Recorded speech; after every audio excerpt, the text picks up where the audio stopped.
дверей.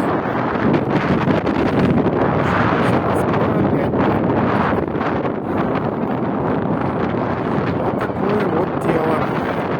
Маленькое путешествие выходного дня с Юрием Александровичем. Жуткий ветер. Надеюсь, меня слышно.